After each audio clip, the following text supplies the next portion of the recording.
خلافت عثمانیہ بہت ہی ایک سنہرا اور روشن باب ہے۔ مور دین 600 ایئرز کی رولنگ پورے ورلڈ کے اوپر۔ اس دور میں سب سے زیادہ یہودی سازشیں ہوئی، آخر یہودیوں کو ان سے کیا خاربازی تھی؟ قرآن پاک میں بھی ہے کہ یہود و نصارہ تمہارے دوست نہیں ہو سکتے، تو خواہ وہ یہودی ہوں خواہ وہ صلیبی ہوں، ہمارے وہ ازلی دشمن ہیں۔ ہم کون سا وہ آج کے لبرلز ہیں یا ملحدین ہیں جو بتائیں کہ نہیں وہ اس وقت کی بات تھی، وہ آیت اس دور کے لیے تھی، آج کے دور میں تو انسانیت دوست ہیں یہ لوگ، ہمیں ان کے تلوے چاٹ لینے چاہیے، انہیں اپنے سر کا تاج بنا لینا چاہیے۔ We are not that kind of people. یہودیوں کو اسرائیل ہی کیوں چاہیے تھا؟ دنیا کے کسی اور ملک میں بھی وہ اپنا ڈیرا ڈال سکتے تھے۔ بیت المقدس کے تینوں آسمانی مذاہب کے لیے مقدس ترین جگہ سمجھی جاتی ہے۔ عیسائیوں نے بھی اسے اپنی مقدس جگہ قرار دیا، یہودیوں کے لیے بھی یہ مقدس جگہ تھی، مسلمانوں کے بھی قبلہ اول تھا۔ یہ تینوں مذاہب کے لیے ایک کامن ایسی پلیس ہے جس کی سب عزت کرتے ہیں۔ اس علاقے میں اپنے مذہبی جنون کو قائم رکھتے ہوئے اپنی طاقت اختیار کرنا ان تینوں مذاہب کا ایک دیرینہ خواب رہا۔ مسلمانوں نے امن کے لیے سوچا، یہودیوں نے اپنی سازشوں کے لیے سوچا، عیسائیوں نے اپنے پوائنٹ آف ویو سے سوچا۔ دنیا کی تاریخ بتاتی ہے کہ جس قوم نے بیت المقدس پر کنٹرول حاصل کیا، دنیا پر حکمرانی اسی کی رہی۔ السلام علیکم ناظرین، میں ہوں آپ کا میزبان مجیب الرحمان اور آپ دیکھ رہے ہیں ڈیئر ٹو ٹاک۔ ناظرین، آج بات کریں گے خلافت عثمانیہ کے سقوط میں فری میسن کے کردار پر۔ خلافت عثمانیہ مسلمان حکمرانوں کا ایک سنہرا دور تھا، لیکن یہی وہ دور ہے جس میں سب سے زیادہ یہودی سازشیں بھی ہوئیں اور یہی وجہ بنی خلافت عثمانیہ کے سقوط کی۔ اسی بارے میں بات کریں گے۔ آج ہمارے ساتھ موجود ہیں ڈاکٹر عارف صدیقی صاحب۔ السلام علیکم سر۔ جی وعلیکم السلام۔ سر، خلافت عثمانیہ بہت ہی ایک سنہرا اور روشن باب ہے مسلمان جی مور دین 600 ایئرز کی رولنگ پورے ورلڈ کے اوپر۔ بالکل، لیکن اس دور میں سب سے زیادہ یہودی سازشیں ہوئی، آخر یہودیوں کو ان سے کیا خاربازی تھی؟ دیکھیں یہ تو قرآن پاک میں بھی ہے کہ یہود و نصارہ تمہارے دوست نہیں ہو سکتے، تو خواہ وہ یہودی ہوں خواہ وہ صلیبی ہوں، ہمارے وہ ازلی دشمن ہیں۔ اس میں تو کوئی سیکنڈ اوپینین ہی نہیں ہے۔ بالکل۔ ہم کون سا وہ آج کے لبرلز ہیں یا ملحدین ہیں جو بتائیں کہ نہیں وہ اس وقت کی بات تھی، وہ آیت اس دور کے لیے تھی، آج کے دور میں تو انسانیت دوست ہیں یہ لوگ، ہمیں ان کے تلوے چاٹ لینے چاہیے، انہیں اپنے سر کا تاج بنا لینا چاہیے۔ We are not that kind of people. بالکل، یہی میں کہنے لگا تھا کہ آج کل کچھ لوگ یہ کہہ رہے ہیں۔ ہم اس قسم کے لوگ نہیں ہیں۔ ہم اپنے بنیادی فلسفے کو، ہم اپنی بنیادی اساس کو، ہم اپنے بنیادی نظریے کو ساتھ لے کے چلتے ہیں، اور قرآن پاک نے جب کہہ دیا کہ یہود و نصارہ تمہارے دوست نہیں، تو وہ ہمارے دوست نہیں ہو سکتے۔ اور سازشیں کرنے میں تو یہ رسول پاک صلی اللہ علیہ وآلہ وسلم کے دور سے ہی اس قدر آگے تھے کہ ان کی سازشوں کے بارے میں بتانے کے لیے قرآن پاک میں باقاعدہ آیات نازل کی گئیں۔ انہوں نے ہر ممکن طریقے سے مسلمانوں کو نقصان پہنچانے کی اس وقت بھی کوشش کی۔ خیر وہ تو وہ ٹائم تھا، اس کے بعد ان کے اوپر برا وقت آیا، عروج آیا، برا وقت آیا، سلسلہ چلتا رہا۔ پھر ہم پہنچتے ہیں خلافت عثمانیہ کے وقت میں، اور جو آپ بات کر رہے ہیں جب سازشیں عروج میں تھیں، وہ اصل میں آخری 100 to 200 ایئرز تھے۔ جو پہلے 400 سال تھے اس میں اور طرح کی سازشیں تھیں، اس میں آپ سے صلیبی بھی لڑ رہے ہیں، اس میں آپ سے صہیونی بھی لڑ رہے ہیں، اس میں منگول بھی آ گئے، بیچ میں ان کے آپس کے جھگڑے بھی چل رہے ہیں۔ مگر صہیونیوں نے جو اپنی سازشوں کا جال مکمل طور پہ پھیلا لیا جس ٹائم میں، وہ آخری 100 to 200 ایئرز تھے۔ بالکل ٹھیک۔ اس کی وجہ یہ تھی کہ یہودی اس نتیجے پر پہنچ چکے تھے کہ جب تک مسلمانوں کی سب سے عظیم سلطنت، سب سے بڑی سلطنت، جسے اس وقت سلطنت عثمانیہ یا کچھ لوگوں کے الفاظ میں خلافت عثمانیہ کے نام سے جانا جاتا تھا، جب تک یہ سلطنت قائم ہے اس وقت تک یہودی سکون سے دنیا پر نہیں رہ سکیں گے۔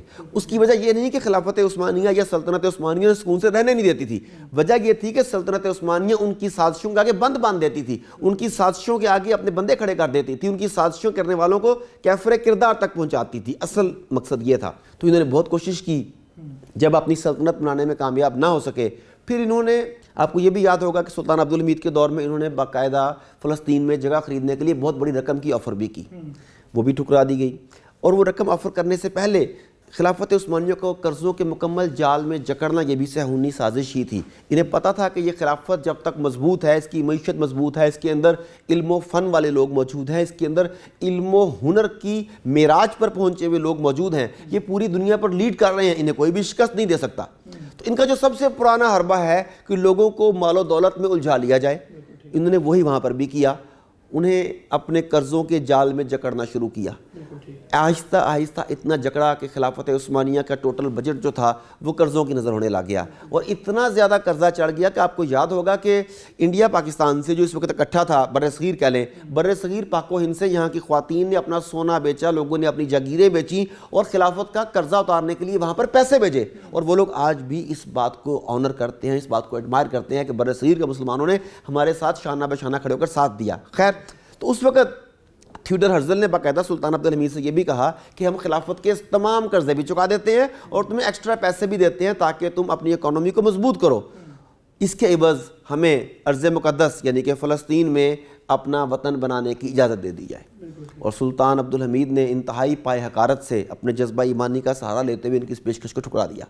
تب انہیں اس بات کا کلیئر کٹ اندازہ ہو گیا کہ اگر ہمیں یہودیوں کے لیے ان کی سازشوں کو پروان چڑھانے کے لیے ایک علیحدہ وطن بنانا ہے تو اس کے لیے سب سے پہلے خلافت عثمانیہ کو ختم کرنا پڑے گا۔ بالکل ٹھیک۔ اس کام کے لیے انہوں نے سازشوں کے جال بچھانے شروع کیے، اور یہ سازشیں ایسی نہیں ہوئیں کہ صرف مال سے لوگ خرید لیے گئے، صرف اندر غدار پیدا کیے گئے۔ اتنی لانگ ٹرم پلاننگ تھی کہ میں آپ کو بتاتا چلوں کہ ارلی 1800 میں یعنی 18ویں صدی کے آغاز میں اس سازش کا منظم آغاز ایک ایسے انداز میں ہوا جو فلموں کی سٹوری لگتی ہے۔ مارٹینک نامی ایک جزیرہ ہے، وہاں پر یہودی اپنی عورتوں کو حسن، ناز و ادا، تعلیم، مختلف زبانیں، میوزک، آرٹ، ان تمام چیزوں کی ٹریننگ دے کے اس کام کے لیے تیار کرتے تھے کہ یہ عورتیں پوری دنیا کے مختلف ممالک کے بادشاہوں کی بیویاں بنیں، ان کی کنیزیں بنیں، مسلمان بادشاہوں کے حرم میں جائیں، اسلیبی بادشاہوں کی رکھیل یا بیویاں بنیں، اور بین الاقوامی سیاست میں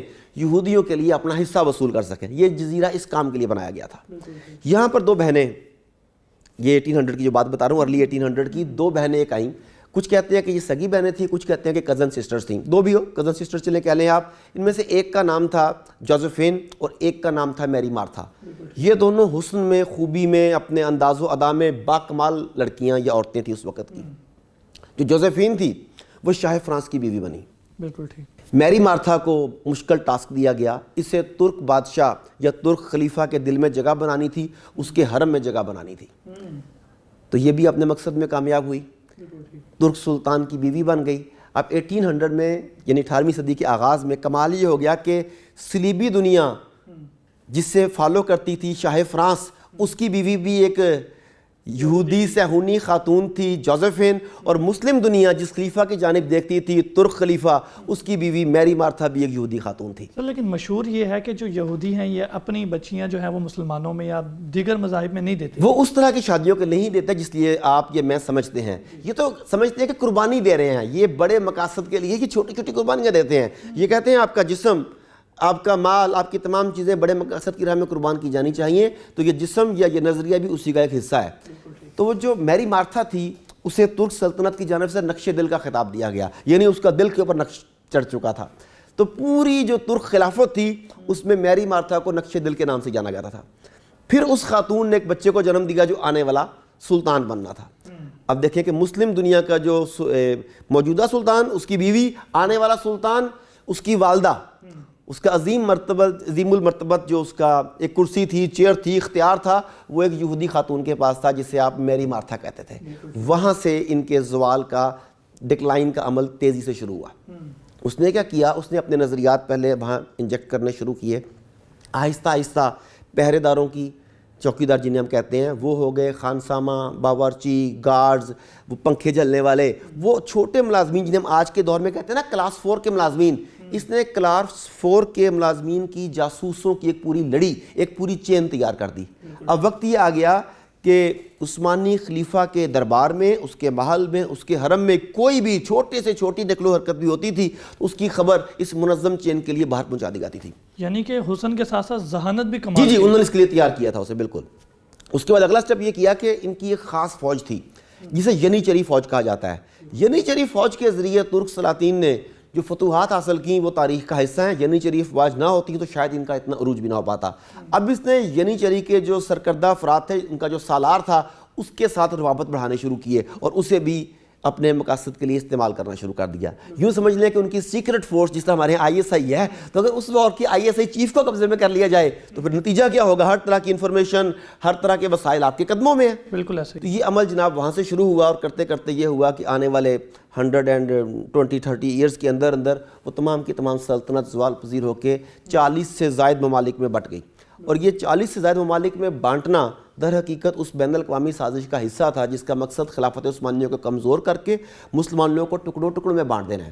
جب انہوں نے خلافت عثمانیہ ختم کی تو اب دیکھیں کہ more than 40 ریاستیں وجود میں آئیں، جس میں آپ کا مصر ہے، سعودی عرب ہے، یمن ہے، آس پاس کی شام ہے۔ یہ تمام کے تمام ممالک خلافت عثمانیہ کے زیر اثر تھے نا۔ تو اگر یہ سب کے سب ممالک آج بھی کسی ایک حکمران کے زیر اثر ہوں تو کیا کوئی بھی کافر ملک آپ کے اوپر نظر اٹھا کے دیکھ سکتا ہے؟ ہم انڈیا سے پریشان ہیں مثال کے طور پہ، اگر بنگلہ دیش اور پاکستان سے دو ہی اکٹھے ہوتے، وہ ایک پر حملہ کرتا ادھر سے دوسرا حملہ کرتا، افغانستان ہمارے ساتھ ہوتا وہ اپنی سرحدوں میں چھیڑ چھاڑی کر لیتا، تو کیا انڈیا کبھی بھی ایسی جرت کر سکتا تھا جو کشمیر میں کر رہا ہے؟ تو انہوں نے ہمیں اس لیے ٹکڑوں ٹکڑوں میں تقسیم کر دیا، اور اس کام کے لیے فری میسنز لابی نے سب سے بڑا کام کیا جس میں تھیوڈر ہرزل سر فہرست ہے۔ بالکل ٹھیک۔ ڈاکٹر صاحب میں جاننا چاہ رہا ہوں کہ آخر یہودیوں کو اسرائیل ہی کیوں چاہیے تھا؟ دنیا کے کسی اور ملک میں بھی وہ اپنا ڈیرا ڈال سکتے تھے، کسی اور ملک میں بھی اپنی سلطنت بنا کے وہاں سے بھی تو سازشیں کر سکتے تھے۔ اصل میں بیت المقدس، جسے ہم ارض مقدس کہتے ہیں کہ بیت المقدس کہتے ہیں، یہ تینوں آسمانی مذاہب کے لیے مقدس ترین جگہ سمجھی جاتی ہے۔ عیسائیوں نے بھی اسے اپنی مقدس جگہ قرار دیا، یہودیوں کے لیے بھی یہ مقدس جگہ تھی، اور مسلمانوں کا بھی قبلہ اول تھا یہ، تو یہ تینوں مذاہب کے لیے ایک کامن ایسی پلیس ہے جس کی سب عزت کرتے ہیں۔ ایک وجہ تو یہ تھی۔ دوسرا، جس طرح ہمارے نبی کریم صلی اللہ علیہ وآلہ وسلم کی کچھ پروفیسیز ہیں، انہوں نے بتایا کہ آنے والے وقت میں یہ چیزیں ہوں گی، جنگیں ایسے لڑی جائیں گی، جو باتیں انہوں نے بتائیں۔ اسی طریقے سے یہودی پروفیسیز بھی موجود ہیں جن میں آخری جنگ، بڑی جنگ جسے آپ ملحمۃ الکبریٰ کہتے ہیں یا وہ آرمگڈون کہتے ہیں یا کوئی اور اس کا نام رکھ لیں، وہ اسی علاقے میں لڑی جانی ہے۔ تو اس علاقے میں اپنے مذہبی جنون کو قائم رکھتے ہوئے اپنی طاقت اختیار کرنا ان تینوں مذاہب کا ایک دیرینہ خواب رہا۔ مسلمانوں نے امن کے لیے سوچا، یہودیوں نے اپنی سازشوں کے لیے سوچا، عیسائیوں نے اپنے پوائنٹ آف ویو سے سوچا۔ اور ایک اور چیز دنیا کی تاریخ بتاتی ہے کہ جس قوم نے بیت المقدس پر کنٹرول حاصل کیا، دنیا پر حکمرانی اسی کی رہی۔ یہ ایک عجیب و غریب بات ہے، لیکن بیت المقدس میں جس کا کنٹرول رہا، صلاح الدین ایوبی نے وہاں پہ کنٹرول حاصل کیا تو پورے عالم اسلام پہ اس کا کنٹرول تھا۔ ترک سلاطین نے اس پہ کنٹرول حاصل کیا تو پورے عالم اسلام پر انہی کا کنٹرول تھا، اور باقی تو خود بخود ان کے زیر نگین تھے۔ کوئی 100 ایئرز کے قریب جب یہ مسلمانوں کے پاس نہیں رہا صلاح الدین ایوبی کے بعد، تو اس وقت دنیا کا کنٹرول بھی ہمارے پاس نہیں رہا۔ آج اگر قبلہ اول ہمارے پاس نہیں ہے، بیت المقدس ہمارے پاس نہیں ہے، ارض مقدس پر ہمارا قبضہ نہیں ہے، ہم اس کے خادم نہیں ہیں، تو اس وقت پوری دنیا پر ہمارا قبضہ بھی نہیں ہے۔ یہ ایک عجیب و غریب بات ہے۔ بالکل ایسے یہ نہیں کہ دنیا کا جو مین کنٹرول ہے یا ریموٹ کنٹرول ہے یہ اس ایریا میں ہے، اس ایریا کو کہہ سکتے ہیں۔ بالکل ٹھیک ڈاکٹر صاحب، بہت اچھی باتیں آپ کر رہے ہیں۔ ڈاکٹر صاحب ہم بات کر رہے تھے فری میسن، یہودیوں اور خلافت عثمانیہ کے بارے میں، تو میں جاننا چاہتا ہوں کہ اس ٹائم تو انہوں نے سازشوں کا ایک جال بنا اور اپنے مقصد تک بھی پہنچ گئے، تو مقصد کے بعد تنظیم کا جو تعلق ہے، وہ کام ہے، وہ ختم ہو جاتا ہے۔ تو کیا آج بھی فری میسن جو ہے وہ اپنا وجود رکھتی ہے؟ اگر رکھتی ہے تو پھر ان کا طریقہ واردات کیا ہے؟ ایک تو لفظ طریقہ واردات بہت اچھا ہے، کیونکہ طریقہ کار اور لوگوں کے لیے اور آرگنائزیشن کے لیے ہوتا ہے، واردات کرنے والوں کے لیے لفظ طریقہ واردات ہی بچتا ہے اور بنتا ہے۔ اچھا، ان کا الٹیمیٹ مقصد یہ نہیں تھا کہ خلافت عثمانیہ کا خاتمہ، اصل میں خلافت عثمانیہ کا خاتمہ ان کے بڑے مقصد کی تکمیل میں ایک چھوٹا مقصد تھا۔ ان کا بڑا مقصد تو ہے دنیا پر صہیونی غلبہ، جسے آج کی زبان میں اب گریٹر اسرائیل کہتے ہیں، پھر وہ اینٹی کرائسٹ کی آمد کے لیے سٹیج تیار کرنا، تھرڈ ٹیمپل کو بنانا، جس کے لیے وہ اپنے مسیحا کا انتظار کر رہے ہیں۔ ایکچولی ان کا بڑے مقصد تو وہ ہیں۔ تو اس وقت تک انہوں نے صرف ایک مقصد حاصل کیا تھا، خلافت عثمانیہ کے حصے بکھرے کرنا، تاکہ خلافت عثمانیہ ان کے مقاصد کی راہ میں رکاوٹ نہ بن سکے۔ وہ ایک مقصد پورا ہوا، باقی مقاصد تو بھی باقی ہیں۔ اس وجہ سے فری میسنز آج بھی پوری کی پوری دنیا کے اندر اپنا خفیہ نیٹ ورک چلائے ہوئے ہے۔ اور مزے کی بات یہ ہے کہ دنیا میں بے شمار ایسی تنظیمیں ہیں جو اپنا خفیہ نیٹ ورک رکھتی ہیں، ان کا نام کچھ اور ہوتا ہے۔ اب دیکھیں کہ CIA ہوگی، را ہوگی، موساد ہوگی، KGB ہوگی، خاد ہوگی، ریڈ آرمی ہو گئی، یہ تمام کی تمام بظاہر اپنے اپنے ملک کی سیکیورٹی فورسز ہیں، ان کے تحفظ کا کام کرتی ہیں، لیکن در پردہ یہ اپنے مخالف ممالک کے اندر فساد برپا کرواتی ہیں، قتل و غارت کرواتی ہیں، دہشت گردی کرواتی ہیں۔ لیکن ان کا کام اس کام سے ملتا جلتا ہی ہے کہ دوسرے کے ملک میں تخریب کاری کروا کے اپنے ملک میں سکون پیدا کرنا۔ لیکن فری میسنز ایسی واحد تنظیم ہے یا بڑی تنظیموں میں سے ٹاپ پر تنظیم ہے جو بظاہر فلاحی کاموں کا سہارا لیتی ہے۔ یہ بتاتی ہے کہ ہم دنیا میں اچھے کام کرنا چاہتے ہیں، ہم عورتوں کے حقوق کے لیے لڑنا چاہتے ہیں، ٹرانسجینڈرز کے حقوق کے لیے لڑنا چاہتے ہیں، بچوں کو ان کے حقوق دلوانا چاہتے ہیں، غریب کو جگانا چاہتے ہیں، ہم جمہوریت کا فروغ چاہتے ہیں۔ ان کے نعرے بہت زبردست ہیں۔ تو ان سلوگنز کی آڑ میں یہ دنیا کا امن تہ و بالا کرتے ہیں۔ نعرے ہم تو اس کی عملی شکل دیکھ رہے ہیں۔ ایگزیکٹلی۔ اور اب دیکھنے کا اس کے لیے طریقہ واردات یہ کیا اختیار کرتے ہیں۔ اب پاکستان سے فری میسنز کو نکال دیا گیا، پاکستان میں اس وقت آفیشلی فری میسن کا کوئی دفتر موجود نہیں ہے، آفیشلی یہاں پہ فری میسنز موجود نہیں ہے کیونکہ اس تنظیم کو بین کر دیا گیا تھا، مگر ان فیکٹ اس وقت پاکستان میں فری میسنز کے بے شمار دفاتر موجود ہیں، آپ انہیں کاؤنٹ نہیں کر سکتے، ہزارہ نہیں لاکھوں لوگ ان کے ممبر ہیں۔ اب آپ پوچھیں گے جی یہ کیسے ہو سکتا ہے؟ پاکستان کی دو انتہائی بڑے جو ہائی فائی لوگوں کے ایلیٹ کلاس لوگوں کے کلب ہیں، میں ان کے نام نہیں لوں گا کیونکہ بے شمار مسائل یہاں پر ہمارے ساتھ آ جاتے ہیں، لیکن لوگ خود ہی سمجھ جائیں گے۔ جی لوگ خود ہی سمجھ جائیں گے، بالکل۔ ایک میں کوئی شیر شور ہے غالباً کسی کلب میں، اور ایک اور اس طرح کا ملتا جلتا ہے، وہ غالباً رے سے سٹارٹ ہوتا ہے۔ تو یہ تمام کے تمام کلب جو ہیں یہ فری میسنز کے فاؤنڈرز کے بنائے ہوئے کلب ہیں.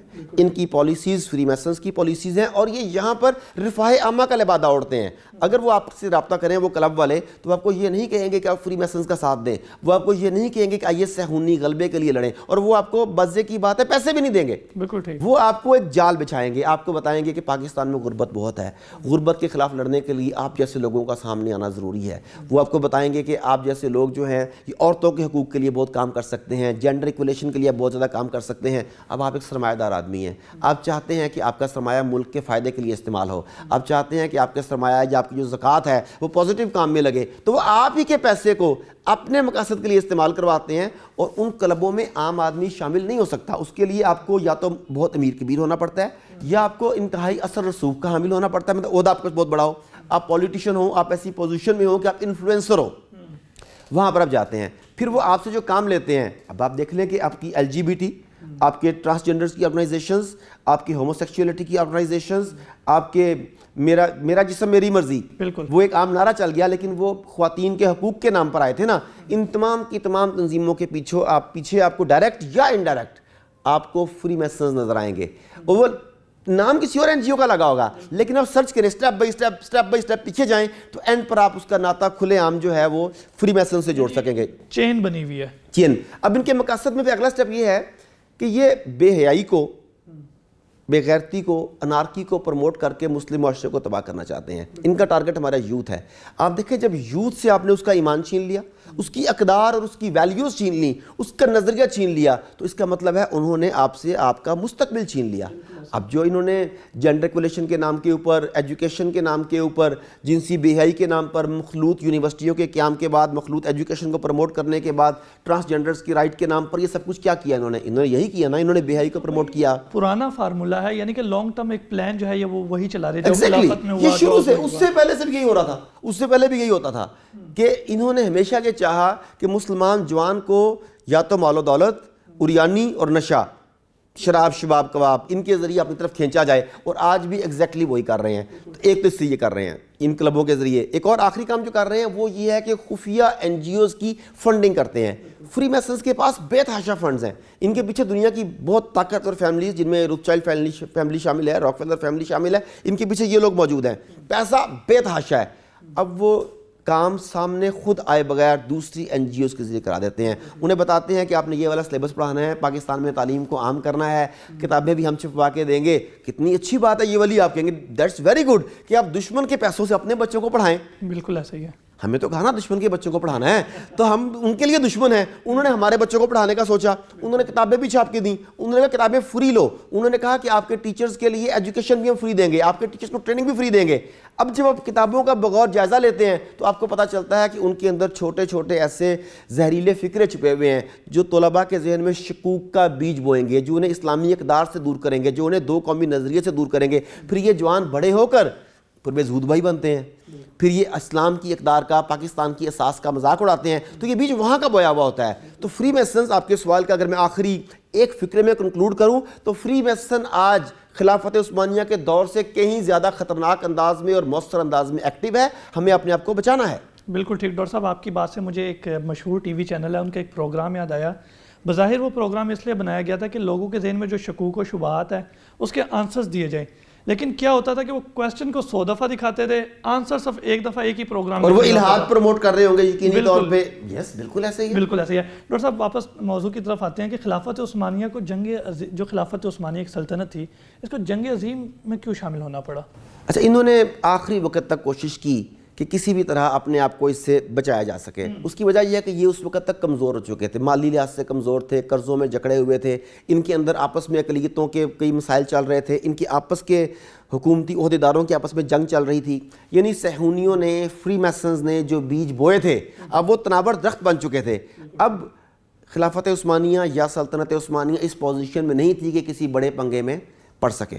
لیکن یہ تو وہ نہیں چاہتے تھے نا کہ اس میں پڑھے, لیکن صہیونی کے چاہتے تھے, بین الاقوامی طاقتیں یہ چاہتی تھیں کہ کسی بھی طرح انہیں گھسیٹا جائے اس جنگ میں. جب اس جنگ میں آئیں گے ان کی رہی صحیح طاقت بھی ختم ہو جائے گی, اور اس کے بعد ان کے حصے بکھرے کرنے کا پلان بھی پہلے سے ہی تیار تھا.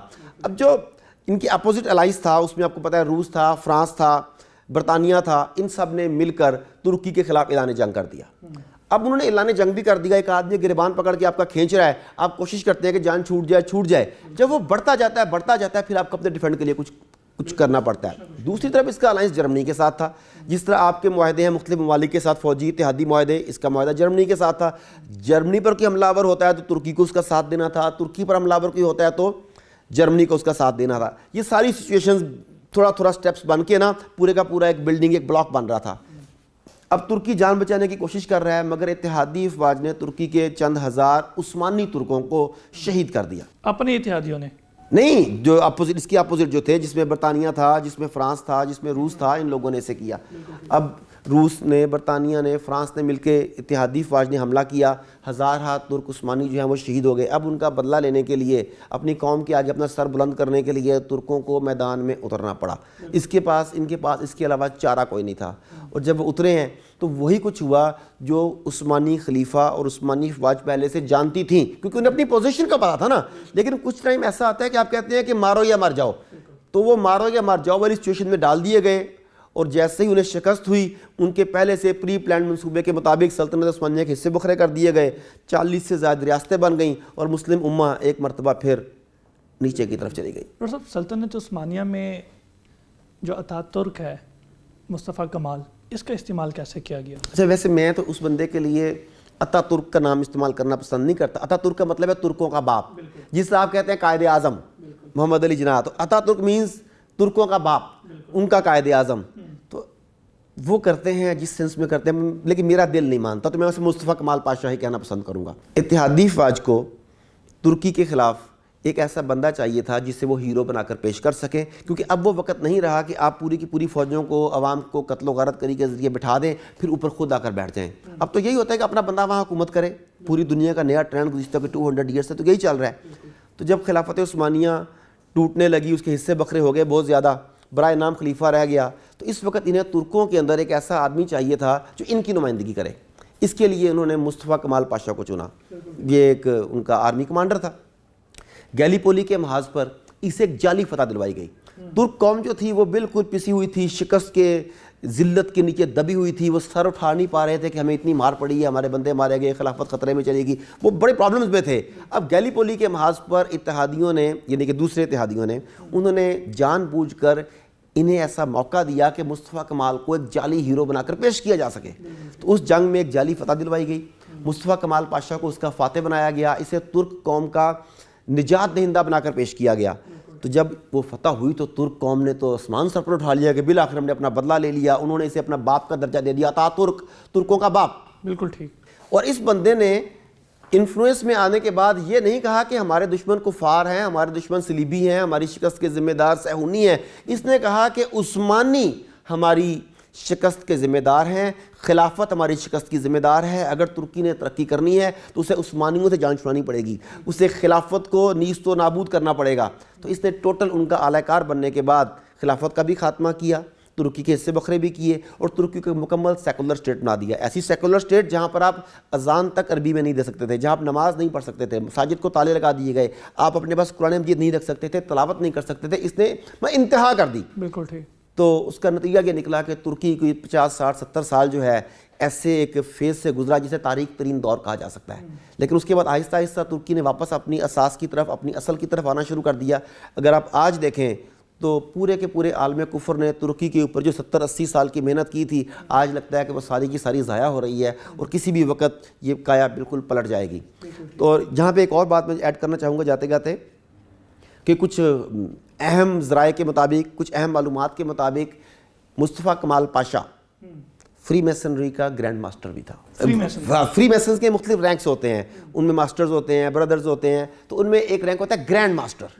تو کہا یہ جاتا ہے کہ فری میسنز کی جو گیلری ہے اس کا نام ہے famous gallery of famous free masons.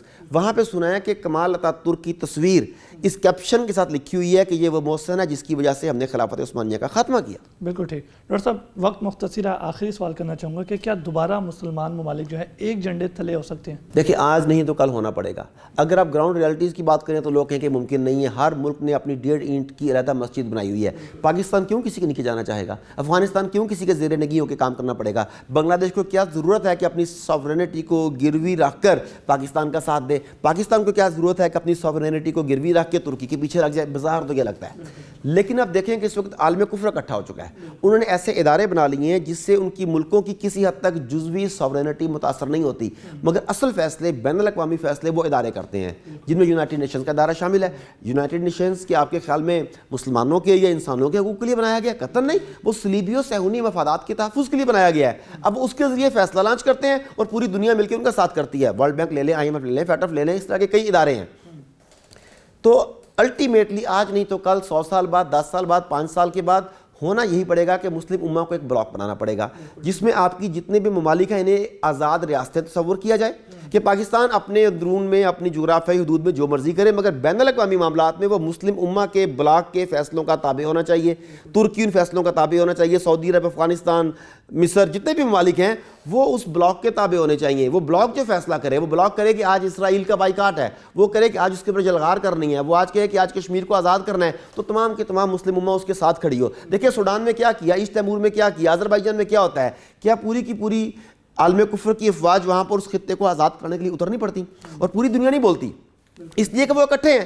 اگر امہ بھی اکٹھی ہو جائے، حتیٰ کہ عرب ممالک نے جو ایک فورس بنائی تھی مسلم امہ کی اجتماعی فورس، کیا نام تھا اس کا؟ ذہن میں آ رہا ہے آپ کو اس فورس کا نام؟ بالکل بھی نہیں، ایک اجتماعی فورس بنائی تھی نا، OIC تھی، اور پھر نہیں OIC تو وہ ایک آرگنائزیشن ہے نا، وہ تو انہوں نے ایک فورس بنائی تھی جس کا جنرل راحیل شریف صاحب کو انہوں نے ایک چارج بھی دیا تھا۔ بنائی تھی نا، اگر اسی کو ایکٹیو کر لیا جائے، جس طرح اقوام متحدہ کی پیس فورس ہے وہ مختلف ممالک میں جا کر پیس کے نام پر قبضہ کرتی ہے، اسی طرح سے اگر مسلمان ممالک اپنی ایک ایسی فورس بنا لیں جو مظلوم مسلمانوں کی مدد کے لیے وہاں پر وہ فورس اتاریں، تو میرا خیال ہے کہ نہ تو ان ممالک کی سوورینٹی پہ فرق پڑے گا، نہ ان کی عزت و وقار پر فرق پڑے گا، اور نہ ہی ان حکمرانوں کی چودراہٹ پہ فرق پڑے گا، اور یہ اپنا عزت کے ساتھ سر اٹھا کر جی بھی سکیں گے۔ لیکن شرط یہی ہے کہ ہمارے اندر لارنس آف عربیہ نہ ہو۔ جب سقوط خلافت عثمانیہ ہوتا ہے تو اس میں کرنل لارنس کا بھی بہت زیادہ کردار تھا، جسے اب لارنس آف عربیہ کے نام سے جانتے ہیں۔ ہمارے حکمرانوں میں آپ حیران رہ جائیں گے کہ 90% آپ کو لارنس آف عربیہ ملیں گے، آپ کو عدلیہ میں ملیں گے، آپ کو انتظامیہ میں ملیں گے، آپ کو مقننہ میں ملیں گے۔ یہ وہ تمام کے تمام لوگ ہیں جن کے مفادات ویسٹ کے ساتھ وابستہ ہیں اور یہ ان کے مفاد کے لیے کام کرتے ہیں۔ ان کو پیچھے کر کے مسلم امہ ایک ہو جائے تو مستقبل ہمارا ہے۔ جی بالکل ٹھیک ڈاکٹر صاحب، آپ نے بہت اچھی بات کی۔ بالکل ناظرین، جس طرح یہودی لانگ ٹرم پلاننگ کرتے ہیں اور مسلمانوں کے راستے میں رکاوٹیں پیدا کرتے ہیں، اسی طرح اب ضرورت اس امر کی ہے کہ مسلمان بھی اپنے وقتی مفادات کو چھوڑ کے لانگ ٹرم پلاننگ میں لگے اور آخری جنگ کی تیاری کرے۔ اسی کے ساتھ اپنے میزبان مجیب الرحمان اور ڈیئر ٹو ٹاک کی پوری ٹیم کو اجازت دیجیے۔ اللہ نگہبان۔